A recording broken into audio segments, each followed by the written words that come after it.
For those of you who just joined us, we are just going to review the housekeeping. We have everyone please remain on mute. You can write into the chat at any time. We will be doing some quick polls. And for those of you who are having difficulty, please just email eventhelp@wested.org. Thank you everyone for already typing an introduction into the chat, a little bit about your role and where you're joining us from. We could see that we have folks from all around the country with us today, so we really welcome you for being with us. Thank you for being and taking the time out of your busy schedule to be with us. And if you have a burning question that you really want to get addressed, so please feel free to type it in and let us know at the start. We'll post the sound into the chat. And I really want to, again, say today's webinar is being sponsored jointly by Carlos McCauley, the Director of the Center on School Turnaround, and Carrie Heather Phillips, who's the Project Director of the School Improvement at the Council of Chief State School Officers. So I think we asked you the question before, have you had a chance to review the guide? I'll just give you one last opportunity to let us know if you have reviewed it or had a chance. Please hit the check at the bottom right-hand side of the screen. And just looking at quickly the polls that are coming in from people. We have 89 folks on the call, and it's half have said yes, they have reviewed, and half have said not yet. So thank you for letting us know that. Appreciate it. So Sam and Julie, I think we've had half folks review and not, and it's my great pleasure to introduce my colleagues who work with me here on the Center of School Turnaround. I know you know Sam Redding, who's the Associate Director, and he's of the Center for School Turnaround, and he's joined by Julie Corbett, who's a strategic partner here with the Center for School Turnaround. We have our reflector on. Devin, do you want to say a quick, Devin's with us, Ishwood, who's the Deputy Associate Superintendent of Support and Innovation at the Arizona Department of Education. So without any further ado, Sam, I'm handing it over to you and Julie. And Julie, I'm going to give you the ball and let you push out the slides. Great, thank you, Julie. Just to confirm, is my sound on now? Yes, it's great, thank you. Perfect, great, thank you very much. Hi everyone, thanks so much for joining us. I know some of you are on vacation this week, so thank you for joining us while you're on vacation, if you are. So today, we'll be talking quite a bit about the content from the tactical guide on needs assessments that CST and CCSSO recently released. But then we'll also have a chance to hear a little bit from Devin and her experiences from Arizona recently, and have some time hopefully to reflect a little, especially using the chat feature from you all of your thoughts and processes, as many of you are either currently designing needs assessments, revising needs assessments that have been used in the past, or if you are a third-party vendor that you have been working with SEAs and local school districts to actually complete needs assessments as well. So quick overview of what we'll be talking about today. The first part being what are needs assessments and how are they related to school and district improvement. The second section being how do needs assessments fit into the broader school and district improvement cycle. And then the third section that we'll get to is some suggested steps and the components of a needs assessment process. So the first section really being about defining your needs assessment. And before we do this, I'm going to have Delphine do a quick poll. And so we want to hear from you all on the call, especially if you're coming from an SEA. Is your school, district, or state planning to A, make small tweaks to a needs assessment that's been used in the past, to do B, a complete major overhaul of a needs assessment process, or C, which would be other or none of the above? And so if you could take a second and click on the poll, that would be great.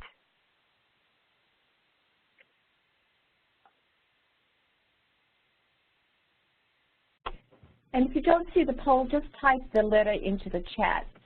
So Julie, I'm looking at quickly the results of the polls show that A gets the 10%, and followed by other C.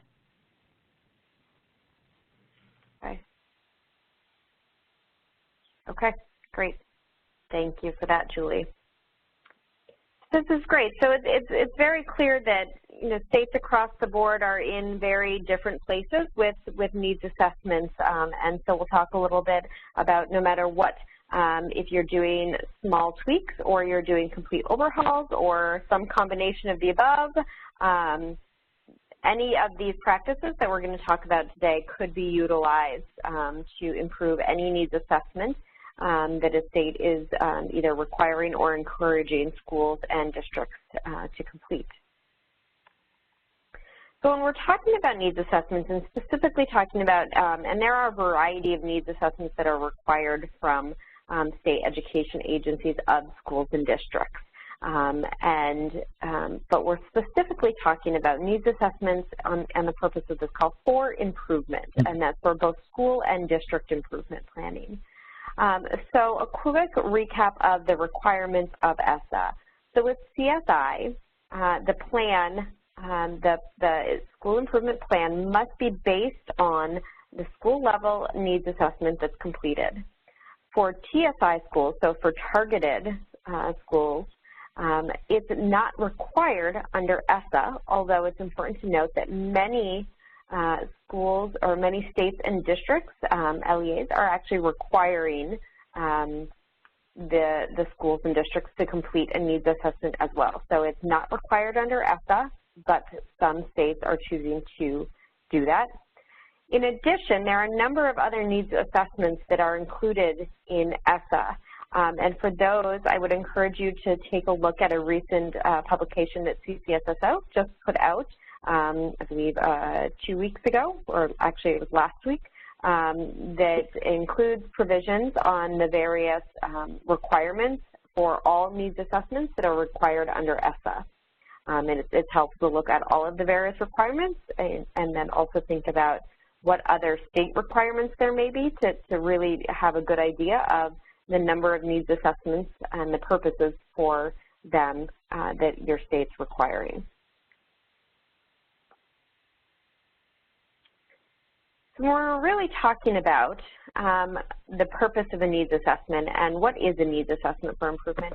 And that really is thinking about that a needs assessment is a systemic process to determine your strengths and weaknesses, to understand the context and constraints of a school and or a district, to perform root cause analysis, and that's including at the district level, to then develop the improvement plan, and that it's part of a broader improvement cycle. And we'll talk in a few minutes about the details of how a needs assessment fits within an improvement cycle. But I do want to talk for just a quick second about the root cause analysis. Across the country, we've been doing needs assessments for many years for a variety of purposes within education. But rarely do they get to the real deep level of root cause analysis that we really need to get to truly improve student outcomes, to adjust adult practices in the school and improve student outcomes. So an example of getting down to a deeper level is if we're looking at low reading scores for English learners. Often a team may be doing a needs analysis and see that the reading performance of English learners is not as strong as all students or other subgroups of students. So they may then determine that additional Tier 2 or Tier 3 interventions are needed for those English learner students. When if you're really using your needs assessment to get down to the true root cause analysis, you may get to a deeper level to find out then that that teacher actually needs help with Tier 1 instruction, or the district's hiring and placement policies and practices for which teachers are in front of those students actually needs to change to make sure that your most effective teachers are in front of your students with the highest level of needs. So in conclusion here, we do lots of needs assessment, but one of the most important pieces is to do a sound needs assessment that truly gets to root cause analysis that can then impact your improvement plan and the broader improvement cycle.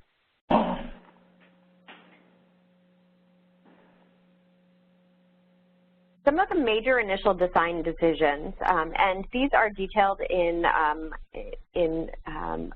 with more information within the tactical guide, and we designed the tactical guide to have it really to be a functional guide that SEA folks or district folks could use with their teams as they think about designing and implementing a needs assessment. But some of the initial design decisions really are, what's the purpose of the needs assessment? Is it to develop the improvement plan? Is it to gather baseline data? Is it to do all of the above? Is it simply for compliance purposes? So really thinking about, as a team, what's the purpose of the needs assessment? In addition, could the needs assessment be differentiated? And so should it be similar for everyone, or should it be differentiated? This could be for type or grade level. This could be, is it the same or different for schools that are of different grade levels? Do elementary and high schools have the same needs assessment? If it's a programmatic focus or a themed magnet school, is it the same needs assessment? As well as it could be differentiated for performance purposes. So this is if there's a school that is on a trajectory for improvement or has higher performance, should they receive the same needs assessment as a school that has lower performance? And so this is a decision that you would need to make internally if you're working with the SEA, an internal decision about should the needs assessment be differentiated or the same across the board. In addition, we often talk about should the needs assessment be the same or different for schools that are identified for different purposes. And so that is, if a school is identified for comprehensive supports versus targeted supports, do they receive the same needs assessment? Another major initial design decision is about who's involved, and that's who is involved in both the design process, the implementation process of actually performing the needs assessment, and then who's involved in the future process, which would include planning and monitoring. So making some of these decisions early on about who should be involved in the process. And in a few minutes, Sam will talk a little bit about stakeholder engagement and who are some of the different stakeholders that could be involved in the process. One of the other major initial design decisions is comprehensive or segmented. And this is really about, is it one larger needs assessment that's comprehensive and gets pretty much at every possible need that may need to be looked at and included in a needs assessment, or is it segmented? And with that, I'm going to turn it over to Sam Redding to talk a little bit about the differences between comprehensive and segmented. Thank you, Julie. And the idea of segmented doesn't mean it's a bunch of small but unrelated needs assessments. The idea is that you may construct a comprehensive needs assessment because you want to encompass every needs assessment that, say, the state agency is asking of schools and districts. You might say, instead of having this going out from various different departments, let's pull it all together so it's coherent, so it's comprehensive. But then comes the question, do you administer that all in one piece so that you get a lot of data at one point at a time? And sometimes that's helpful for long-range planning. The downside of that is that you can't possibly address in an improvement way all the findings of such a massive instrument. And so by the time you get to some of the components of it, time has passed and conditions have changed, and the needs may be very different. So the idea of a segmented needs assessment is that you could start from one or two perspectives. You could say, okay, let's look around the state agency.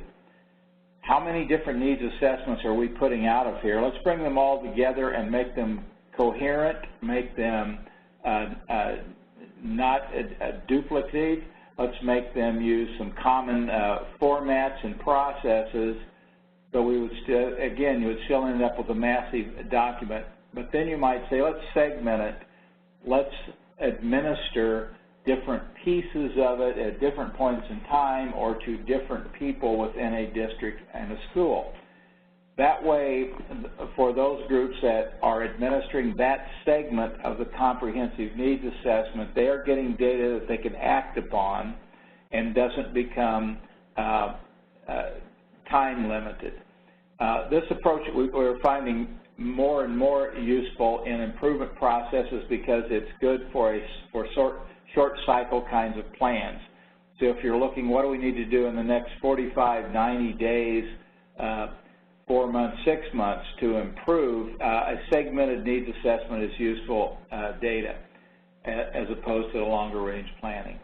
So that's the concept behind a comprehensive needs assessment and a segmented needs assessment. The other point is, I said that it would be comprehensive in looking inside a state agency and saying, let's put all of our needs assessments together and make one coherent and comprehensive assessment and then segment it. It may also be that, say you're a district and you look at a school and you say, what are all the things we would like to assess and know about how the school is doing? And so then you would develop a comprehensive needs assessment based on aspects of school functions rather than state programs. And you could then also segment that comprehensive plan in that way. So the difference is it comprehensive because it covers everything the state wants to know, or is it comprehensive because it covers all the functional aspects of a school and its relationship to a district? Okay, Julie? Great. Thanks, Sam. Now we have a quick pause here. Julie D., do you want to take it away? No, did you see, I just saw a question from Beth Glenn. Did you see that? Have you seen a tiered system used anywhere where certain segments are designated critical, whereas others are less urgent? Question from Beth for you all, both. Julie, say it again. So the segmentation would be by what is most urgent, or explain that again. Yes, it's in the chat. Have you seen a tiered system used anywhere where certain segments are designated critical, whereas others are less urgent? I haven't actually. I think I understand what that would mean, but if it's a part of the needs assessment at all, it doesn't seem like you would never do it. It might be a matter of time and priority, so I'm not sure I completely understand how that works. Right. Yeah, I agree, Sam. I think I haven't seen it done formally as part of a designed process. I feel like it's been done more informally where when it's been clear that there's an issue in a certain area, that area then becomes a deeper focus of the work, but I have not seen that done formally as the design of a needs assessment, that you would have priority areas, some over others. You know, as we continue talking about this, it's a really good idea to think about with comprehensive, you know, schools that are identified as CSI for CSI services or TSI. Are there certain areas that might make more sense to focus on, especially initially versus, you know, a few months in or 1 year in, and thinking specifically about how a needs assessment would cover similar topics, but maybe different focus areas for schools that are identified for specific subgroup needs. I could see one other possibility, and Dr. McCauley makes this point, is that however we do these needs assessments, it's often necessary to return to parts of it. In other words, as you think the data is starting to get outdated, that you go back and administer part of it, or at least take another look, and that might also be determined by area of priority or urgency. Yep. Great. Just Derek says probably in more effective in the district, her district where parent engagement tends to be brief. So using something and using a longer survey for deep focus group wouldn't get a lot of responses. So I suppose it depends on audience and time. Yeah, I think all that's true, and as we get into this, you'll see that among the many questions you have to ask yourself when you're constructing one of these, designing it, is who is the audience, and you have different approaches for different audiences, and sometimes it's what sounds like a survey, sometimes it's an online survey, sometimes it's a site visit, sometimes it's a focus group, so there's a lot of different ways to go at the data which you would differentiate according to who the audience is and what the need is for the information. Well, thanks, Sam and Julie. I think we should just move on here. Folks, thank you. Keep sending your questions, thoughts. We really encourage interaction in the chat, so thank you. Appreciate that. And Brad just posted a comment. It seems a struggle between characterizing a needs assessment as a document event versus needs assessment as an ongoing function for continuous improvement. That's a great question, or a great comment actually from Brad, and we will continue talking about that throughout actually in the next section, really thinking about designing the needs assessment. So that is a great comment and a very important one to address. So Sam?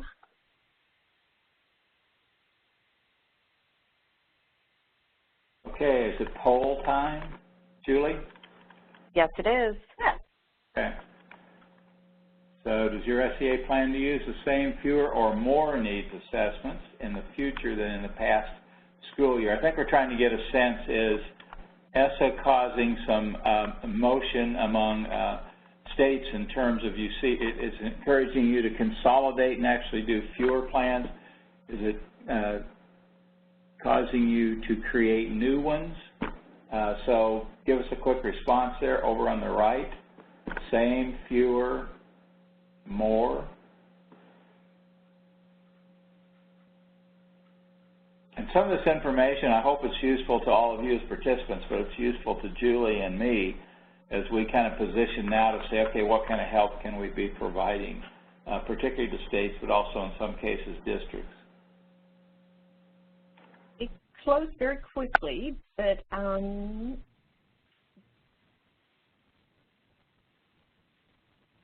okay. I'd say most of the people did not answer this question yet, Stan, but of those who did, 8% said the same, 5% said fewer, and 5% said more.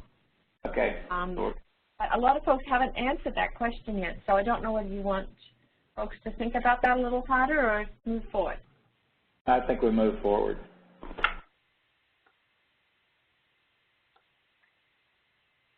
Okay, next slide.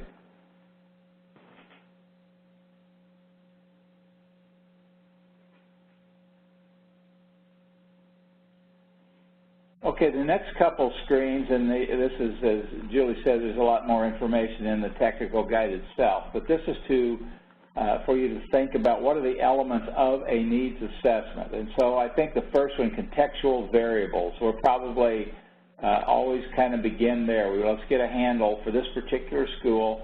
Let's get a handle on the demographics of the students, of the community that surrounds the school, or the catchment area, of the personnel. Sometimes we forget that one, what are the demographics of the personnel.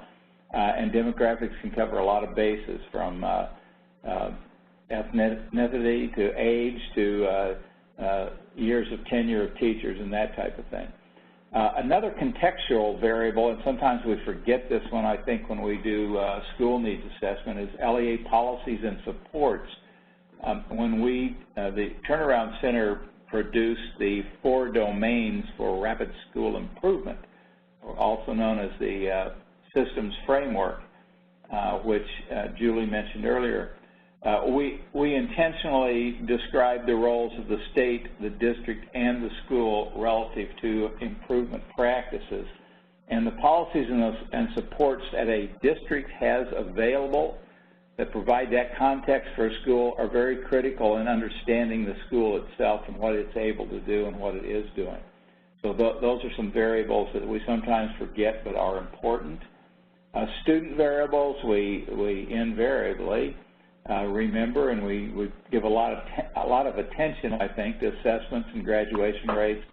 Post-secondary success is probably a newer marker that we are starting to look at with more seriousness as we have more sources of data available for that.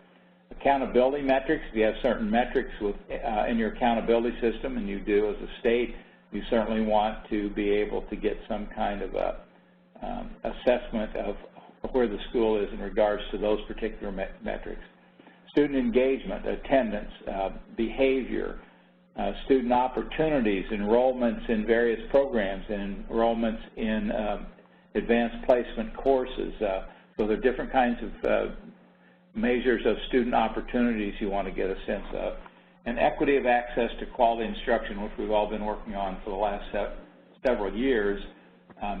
Measures in regards to equity of access are part of a needs assessment. Next slide. Okay, personnel policy and procedures. These might be district policies and procedures rather than school. Some of this may be conducted at a school, but it's very helpful in a needs assessment to include some reporting of how personnel are recruited, hired, placed, personnel development, professional development, what the evaluation system's like, how staff are differentiated, how they're advanced, how they're terminated. So that's the kind of thing you'd want to capture, at least in a narrative form, as description, as part of a needs assessment, if you're going to truly understand that school and its situation. Professional practice, and I think this is the one that's often most neglected. Julie alluded to this earlier. We look at student outcomes, but if we don't know the professional practices that contributed to those outcomes, we don't know what we have the opportunity to change and affect. Because no matter what we do, we don't directly affect a student outcome. What we can affect are the professional practices of leaders and teachers and other personnel within the school itself. And so a good needs assessment would have ways to determine what's going on in terms of the daily practice of leadership, of instructional planning, curriculum instruction, what's going on in classrooms, family engagement, student supports. So you want to have a way to succinctly capture that kind of information as the inputs to student outcomes. Climate and culture, and a lot of times we get at this through survey instruments. This we usually expand out to a broader inclusion of stakeholders. You want to find out, in many cases, what the students themselves are thinking about their school and their relationships to one another, their perceptions, those of parents, other stakeholder groups. And lastly, on this list, if the school or district are engaged with partners, particularly like partners for professional learning or for school improvement, coaching, that type of thing, it's good to know who they are, what they're doing, and how their contracts are managed to see if there are performance management provisions within them. So that's a quick litany of the possible elements of a needs assessment. You would probe different groups of people and different sources of information to determine each, but these are elements to think about as you would construct or design a needs assessment. Okay, next. Another consideration is stakeholder engagement. Engagement means several things. It means are these groups to be involved in actually designing the instruments themselves, designing the needs assessment process? Are they going to be part of the groups that are respondents in the needs assessment process? Are they going to assist with data collection? Are they going to be at the table when you do that root cause analysis or other analysis? Are you going to access some of these people for on-site reviews? Are you going to use SEA personnel, LEA? Are you going to borrow people from a neighboring district? As a result of the needs assessment, when it's now time to do an improvement plan or to alter or modify an ongoing plan, who's at the table? So these are considerations as you put together and design not just the instrumentation, but the actual process of needs assessment, going from the original design to the analysis and the inclusion of the summary information into the improvement process and plan. Sam, I just want to I think Julie's going to reiterate that you put some of these wonderful templates into a workbook, and we'll get back to that. Folks are asking about. Yeah, good point. They're in the technical guide itself, but we also made them available in a Word document, which you can download at the same location, and you can modify them to your heart's desire, but we thought if you had it in Word, it'd be easier for you to manipulate and use some of these worksheets.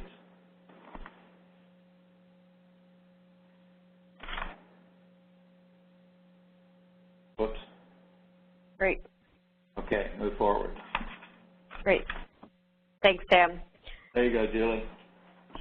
So one of the things that we've thought about is where does this fit within the different steps of a needs assessment? And this goes back a little bit to Brad's comment about is a needs assessment a process that's done and completed and is more of a document, which sometimes feels a little bit more compliance-oriented, or is the needs assessment part of a broader cycle? And we'll talk in a second about the actual school improvement cycle and where the needs assessment fits into it.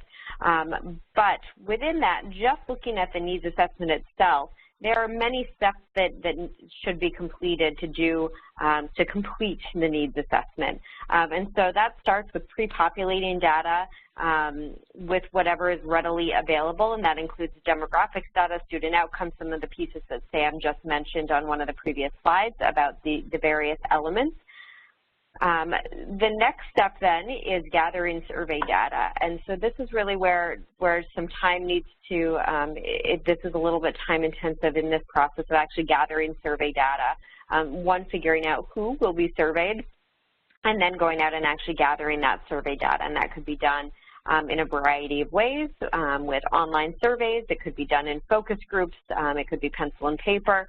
So really thinking about which stakeholders you're reaching to think about what types of survey data you're able to gather and how much time you need to set aside to do that.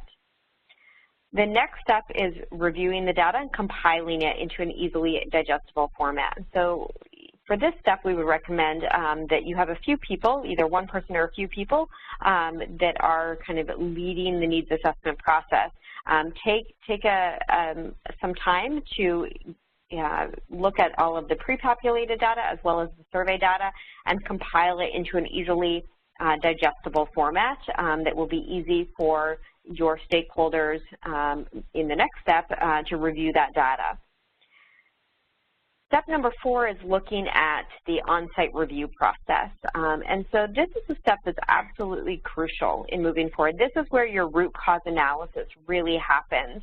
And this is where plan development actually begins. And so this is a step that can oftentimes be shortchanged, but we would encourage you to really think carefully about how to have a strong on-site review process and thinking about who's involved, who's facilitating the process, potentially a neutral person to facilitate the process, to really get into that data review, data analysis, and thinking about priorities moving forward, which then feeds into your plan creation.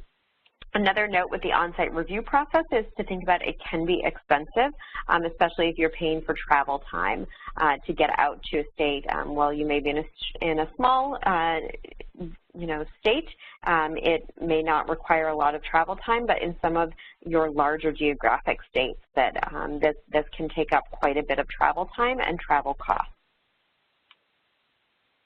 And then your final step here is really thinking about how to create a summary of your needs assessment process, the findings from your process, and how they then inform your plan creation. And so those are kind of the main 5 steps that we feel are part of the needs assessment process.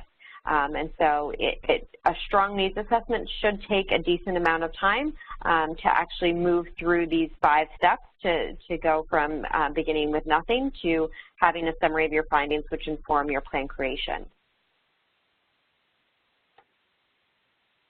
We'll talk in just a few seconds or a few minutes about the improvement process.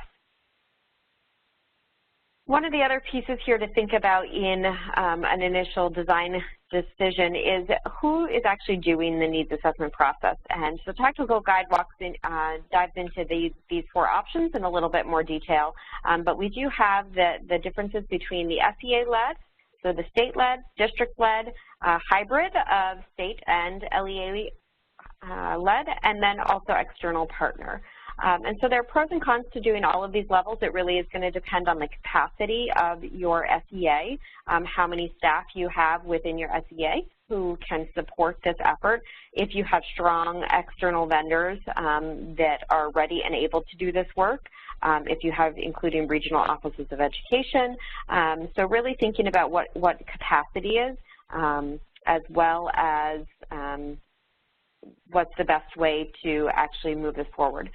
This said, with all of these above options, the SEA really does have the ability to define the scope of work, the process, and the content required for the needs assessment. So regardless if it's the SEA, the district, a hybrid, or an external partner that's actually completing the needs assessment, the SEA does have the ability to define the scope of work and what is actually collected and what the process looks like. In addition, keeping in mind that with the ESSA requirements, ESSA includes the minimum requirements. A state can go above and beyond those requirements.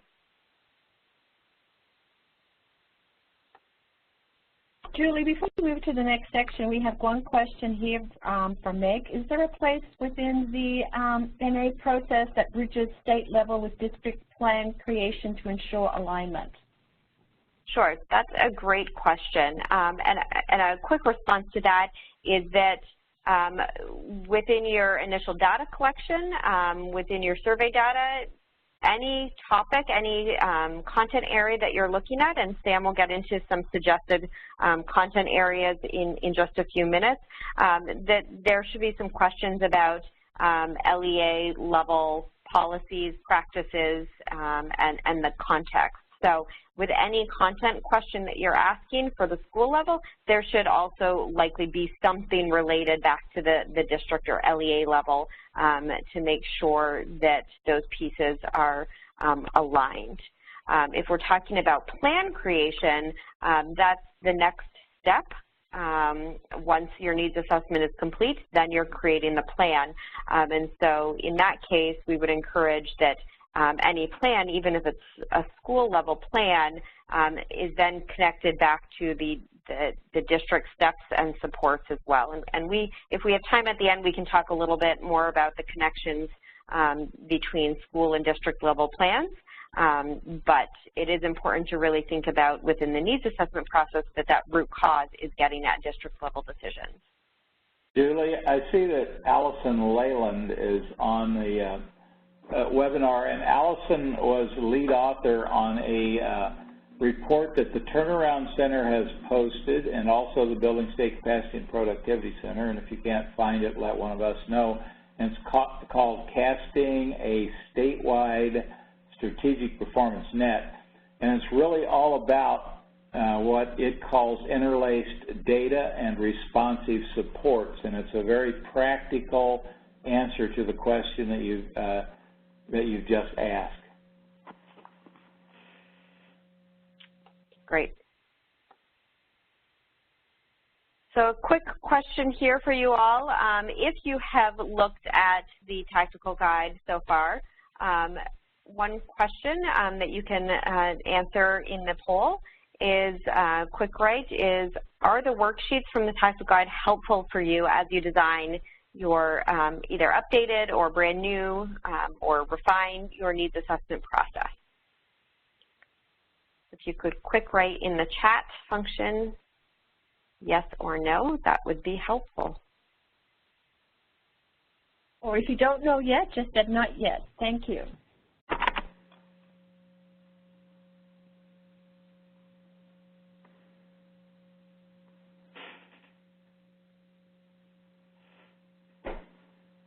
Julie, just 4 minutes behind here now, just for you and Sam, just a heads up with time flow. Thanks, Julie. Okay, great. this is helpful for us thinking about it.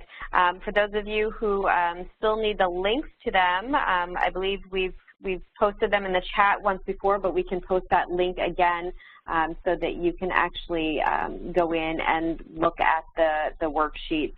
And those are Word documents, so you can print them out or you can adjust them and add pieces if that would be helpful for your team. Thank you, Delphine. Okay. So where it connects to the improvement cycle, and we've talked and we've alluded to this a little bit throughout the call, is really thinking about where the needs assessment and how it fits within the broader improvement cycle for school and district improvement. And so the first step is really assessing the needs. So once you have schools, one, this is for all identified schools, but in a broader context, any school can also go through this improvement cycle, even if it's not identified for specific school improvement needs. So the first step is thinking about the assessment of needs. And then from there, moving into creating a plan, which is informed by the needs assessment and effective practice. From there, you go into the actual implementation of the plan. From there, you go to step 4, thinking about actually how you're monitoring the work. And then step 5 is making mid-course corrections. And so this is the broader improvement cycle that we've used to guide our work moving this process along, and really thinking about starting with the assessment of needs to inform the plans, implementation of the plan, monitoring that work, and making mid-course correction. So all of these 5 pieces need to be clearly aligned to move the process forward. Julie, if I could jump in real quick. That number 2, I think we added a parentheses there, which I think is critical, that we don't just jump from, we did a needs assessment, where are we weak, what's our plan, but you actually, in what you plan to do to improve, you take into account effective practice. Now, we use the term effective practice rather than evidence-based. This is where, in some cases, you would plug in evidence-based practice, but not to have you focus on that rigorous of a definition. We said effective practice. There ought to at least be some consideration of what is likely to work before we create a plan based only on assessment of need. Great. Thanks, Tim. And the other piece, too, here is also keeping in mind how this connects to your funding cycles and grant applications. So all of these pieces needing to be clearly aligned as you move forward with schools and districts as they request funding. That should clearly connect back to the assessment of needs. So all of these pieces are aligned to each other, cyclical, and then also it begins again once you've adjusted course that you're going back to the assessment of needs. Some additional questions, and these are in the technical guide, so we won't go into them in too much detail here, but some additional questions about decision points to think about connected to the improvement cycle. Some other pieces, and I know Sam had mentioned some work that Keen, Alice, and Leyland have done recently about performance management here, really thinking about how performance management can fit into the broader improvement cycle and thinking about how this connects to the needs assessment. And so thinking about successful database plan, thinking about the quality of the plan, fidelity of implementation, making appropriate adjustments, and then the adequacy of external support, as well as thinking about the quality of the plan, the pieces that are so important here, and thinking specifically about the quality of the plan, really thinking about the needs assessment fitting in here so that a strong needs assessment would inform a higher quality plan. And with that, Sam, I'll turn it over to you for a few minutes to talk about the possibilities of frameworks for the needs assessment before we hear from Devin from Arizona. Okay, so in the needs assessment technical guide, we suggested that it's often useful to work with a framework. There are a lot of different frameworks. The one we use as an example was the one from our own Center on School Turnaround, which was released about 6 months ago, called the 4 Domains for Rapid School Improvement. And it's a systems approach in that it provides domains and practices that then gives descriptors of what this looks like at a state, a district, and a school level. So we will show here an example of how some types of items that might be used in a needs assessment were aligned to this framework. And once again, there are other frameworks you might access, but this is naturally one that we favor. So as I go through this, because we're going to move through this fairly rapidly and not go in detail on the framework items, we want you to get the concept of it. Carlos McCauley and I did a webinar a couple weeks ago on the framework, and that webinar itself is available on the Center on School Turnaround site, as is the document of the 4 domains. What we'd like for you to do as we go through this is to think about wows and wonders. And wow means, man, that item resonates with me. That's one that would really be helpful for us to know about in a school. And others, you might say, I'm a little curious about that, don't understand it, or have questions. Whether it's a wow or a wonder, jot it in the chat section. Put my wow is, my wonder is. You don't have to write the whole item. Just give us a few words so we understand what you're wowing and wondering about. So with that introduction, we'll go through the 4 domains and a 5th area for consideration. So the first domain is turnaround leadership. You can see there's a caveat that the term turnaround does not mean some federal intervention model. It means leadership is particularly adept at guiding change. The 3 practices, and in this document, you'll see the 3 practices: prioritize improvement and communicate urgency, monitor short and long-term goals, customize and target supports to meet needs. In the document, you'll see how those apply to the state, the district, and the school. What we've done here is to suggest possible needs assessment items or indicators that might give you an idea of how that school is doing relative to that practice. So you could make up your own. You can draw from these examples. The point is that the framework gives us the domain and the practice, the items we actually construct, as you would if you were designing your own needs assessment. So when you look at these, Julie, what's the one that I was wowing about? It is... Oh, this one, Sam, about the distribution. Leadership is appropriately distributed among several roles, including lead teachers. Yeah, that one's always a curiosity to me because sometimes, so I wowed that one. So that's what we're looking at. If you got a wow, I wowed that one because I'm thinking, you know, it's often easy to get locked into thinking a turnaround is all about the principal. And so I would really be interested in the school and how that leadership is distributed among several roles, including lead teachers. That's my wow. And if I had a wonder, Julie, where's my wonder? I think you said school leadership acts swiftly. Yeah, so anyway, I got to be a little curious about that. If that was an item on a needs assessment, I kind of want to know, okay, who exactly do you mean by school leadership? How swift is swiftly? How do they know if something's wrong? So that would be a wonder. So that's a wow and a wonder. And as we go through these, we're going to give you just a little time to scan them. And if you see one, jot in the chat, wow, leadership is appropriately distributed, or wonder, leadership acts swiftly. Just a cue so we get an idea of what resonates and what you might have curiosity about. So this domain is turnaround leadership. 3 practices, what you see at the top, suggested or examples of what needs assessment indicators might look like.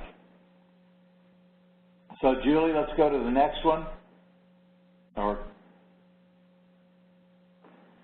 So talent development, and we have 3 practices: recruit, develop, retain, and sustain talent, target professional learning opportunities, Set clear performance expectations. Okay, those are great practices. They all make sense. What would you want to probe on a needs assessment to get a sense of where a school was? That's what we mean by these examples of needs assessment indicators. And if you see one that wows you or you wonder about, give us a chat, and Julie will talk to us.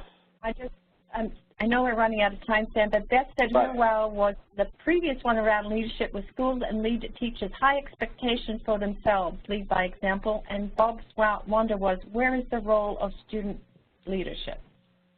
Okay, I have another curiosity about that one. I don't want to ignore the question, but that one is, who would that be aimed at? Who would you ask? Would you ask leaders themselves? Do you have high expectations of yourself? Or is that possibly a question you'd ask teachers about leaders or leaders about teachers or parents about both groups? So sometimes when you are deciding who are the respondents for this portion of a needs assessment, you've got to ask yourselves, are you going to get reliable information if you ask people to talk about themselves, or do you ask them to give some impression of other groups? So, Julie, I think student leadership could be in there. And again, that's where, when we talked about the needs assessment instruments might vary by type of school. A high school might have a lot more there for that group of students that you want to probe than maybe a primary grades. So that yep, definitely agreed. Right. Okay, next. All right, the third domain. I'm sorry. Just head down. We have 7 minutes, so we want, just thought we might just give you a quick heads up, Sam. Okay, thank you. I'll talk real fast. Instructional transformation. This is the one in the turnaround world that we always say all the other domains, all the other practices, whatever they are, and whoever's framework are just stage setters so that ultimately things change in what happens between teachers and students in a classroom. So instructional transformation is, I think, the most essential of the 4 domains and the ones that sometimes we don't get to enough and penetrate and impact enough.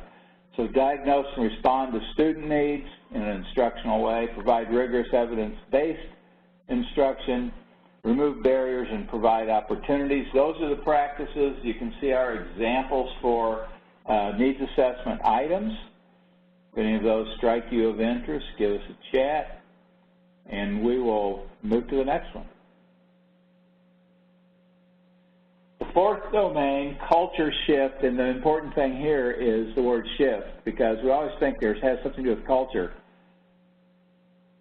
Particularly in a turnaround or a rapid improvement situation, we're not just talking about what is a culture, we're talking about how do we change it in a direction to have a school culture, one that we would aspire to, one that is healthy and focuses on effort and high expectations and cooperation and all of that. So a lot of that has to do with building strong community among the people in and around the school, the students, the teachers, the staff, the parents, the families, so forth. So a lot of it is community building. A lot of it is having an ear open to what's going on among stakeholders. That's really how you capture climate, is to solicit and act upon input. You got to know what people are perceiving so you can act upon it. And thirdly, engaging students and families in pursuing education goals. And as we know, there are several of your states are really doing some great work around individual plans of study that you're doing with students, where you're really taking a student at a 7th or 8th grade and clustering around them teachers and parents and people from the community and helping them to set education goals, to plan toward them, to understand what it takes to get there. So all these are aspects of shifting toward the most productive kinds of a culture. Sam, we've got about 4 minutes left, so. Lastly, whatever framework you use, it will not give you the structure for all of the things you will want to know about a school in a needs assessment. So what we are suggesting here is that you look at other systems, other structures, other concepts that maybe the framework doesn't go deep enough into. So here we say resource allocation and management, use of external partners, community engagement. These are some of the things that the Center on School Turnarounds framework doesn't touch on or only touches on in a shallow way, so you'd want to construct your own items and instruments around those. Okay, thank you. Thanks, Sam. And if you could go back and look at the chat, folks have posted different wows and wonders, so thank you, everyone, for doing that. Great. Thank you. So a quick just acknowledgement that we recognize time is almost up, and we are about to hear from Devin Isherwood from Arizona. And so if you need to drop off, please feel free to drop off, although it would be great if you could fill out the SurveyMonkey that was just put up in the chat box. Also a quick mention that at these resources are some examples of existing needs assessments that have currently been revised for some of the SEAs that are on the call as well.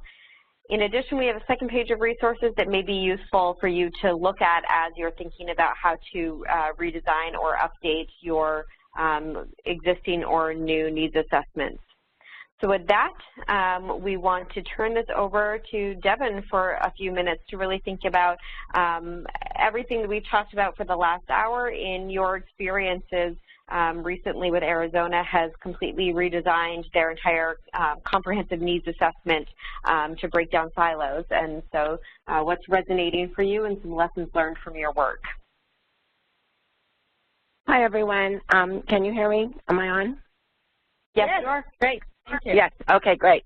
So just a quick context, Arizona is an extreme local control state.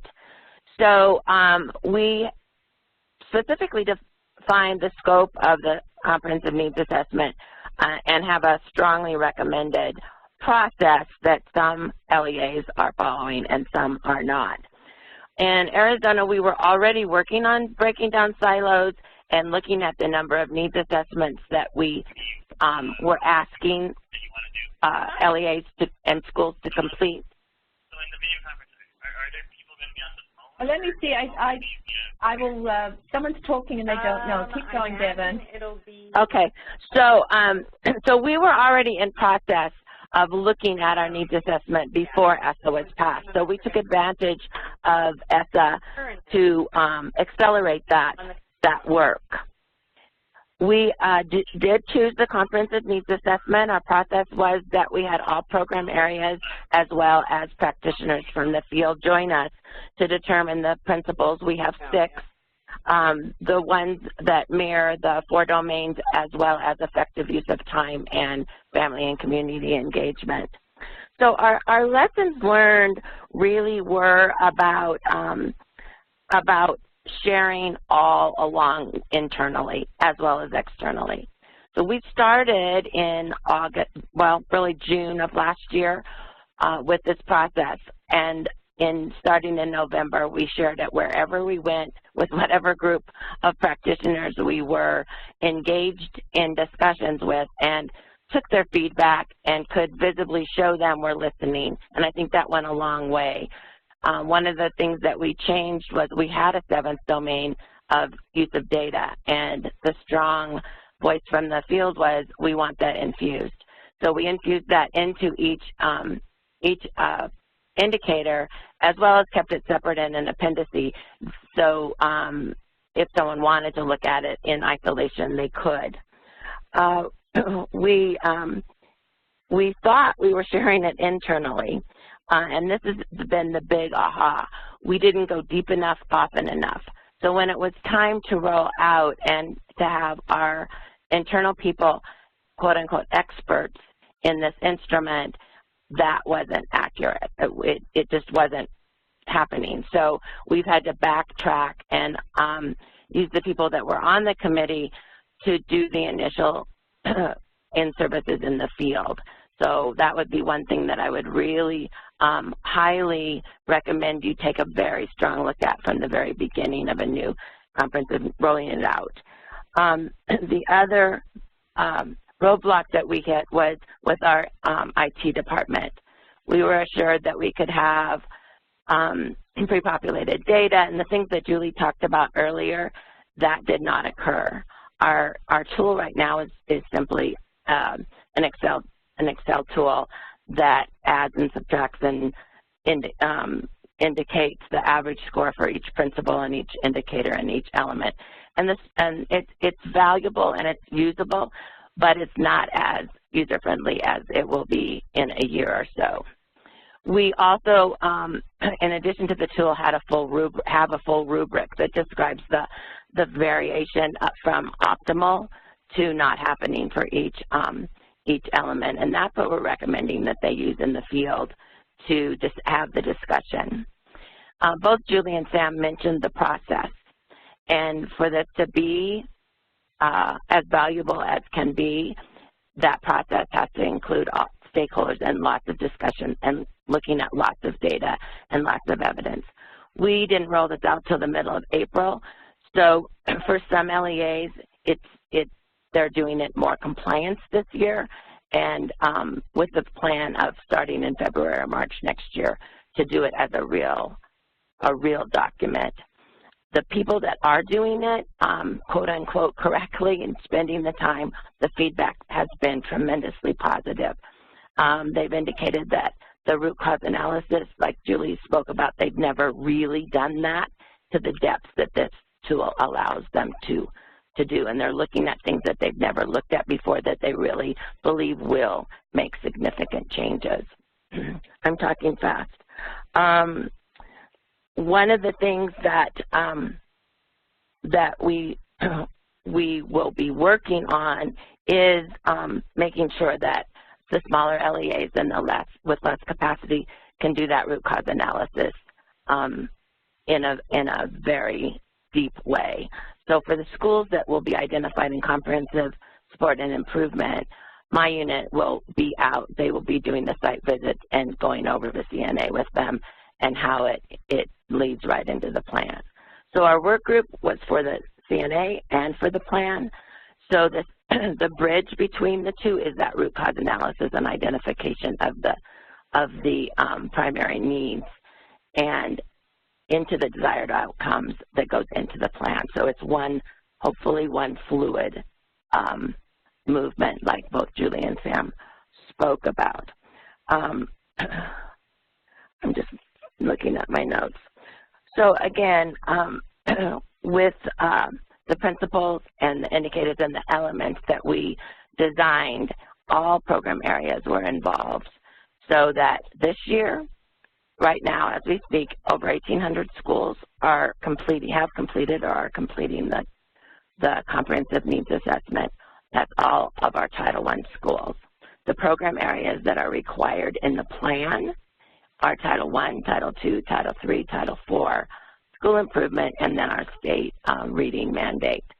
Next year, all schools in the state will be doing the comprehensive needs assessment and the plan. And the premise there is that all our schools can improve, and we really want to emphasize that it's not a compliance exercise for Title I schools. It's that we're a continuous improvement plan. So I think that sums up our big cautions: train internally early on and in depth and make sure that they really understand it. And then the IT piece of it is so critical. We thought we had it, both of those, but when we came right down to it, we did not. Great. Thank you so much, Devin. I think you have tons of lessons learned from your work, and hopefully other folks can learn from your process and you know, how you all move forward with implementation in the next couple of months and weeks. And if any, and we're willing to talk to anybody. So you have the website, our website, on the resources. But if you want to talk anything through, please don't hesitate to call us.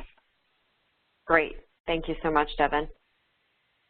You're welcome. So to wrap up, we have a couple of suggested next steps is looking at the tactical guide if you haven't had a chance to review it yet.